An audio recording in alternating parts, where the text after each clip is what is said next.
ભુજમાં આગળ વાત કરીએ તો રાજકોટના ધોરાજીમાં સ્થાનિક સ્વરાજની ચૂંટણીને લઈને ભાજપે હવે કમર કસી લીધી છે। વોર્ડ નંબર 5 ખાતે કેબિનેટ કૃષિ મંત્રી રાઘવજી પટેલે સભાનું સંબોધન કર્યું હતું। ભાજપના ઉમેદવારોને વિજય બનાવવા માટે હાકલ કરી છે। ટેકાના ભાવે ઘઉં અને તુવેરની ખરીદીને લઈને પણ મહત્વનું નિવેદન આપ્યું છે। ડીએપી ખાતરમાં નીકળી રહેલ કાંકરા બાબતે પણ તેઓએ નિવેદન આપ્યું છે।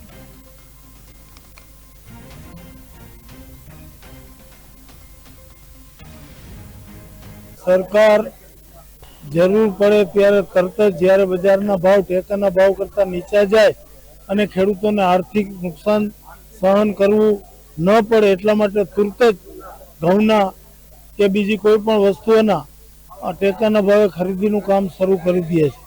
घऊनी टेकाना भावे जेने वेचवा होय तेवा खेडूतोनुं अत्यारे रजिस्ट्रेशन ऑनलाइन चालू छे अने आवा रजिस्टर थयेला खेडूतो के जेने पोताना घऊं टेकाना भावे वेचवा माटे नोंधणी करावी हशे तेवानो टूंक समयमां ज खरीदी तेवा खेडूतोनी घऊनी शरू थई जशे। हकीकत आ वात खोटी छे। मने पण टीवी माध्यमथी जाणवा मळ्युं छे। मैं मारा अधिकारीओने तपास करी के ई एक केमिकलनो गठ्ठो अंदर जामी गयो तो ई टोटल खातर ज हतुं एटले एमां खेडूत पोते पण कबूलात करी छे એવું મને મારા અધિકારીઓ જણાવ્યું। એટલે આ વાતમાં કોઈ તથ્ય નથી। સરકાર જરૂર પડે ત્યારે તરત જ જ્યારે બજારના ભાવ ટેકાના ભાવ કરતા નીચા જાય અને ખેડૂતોને આર્થિક નુકસાન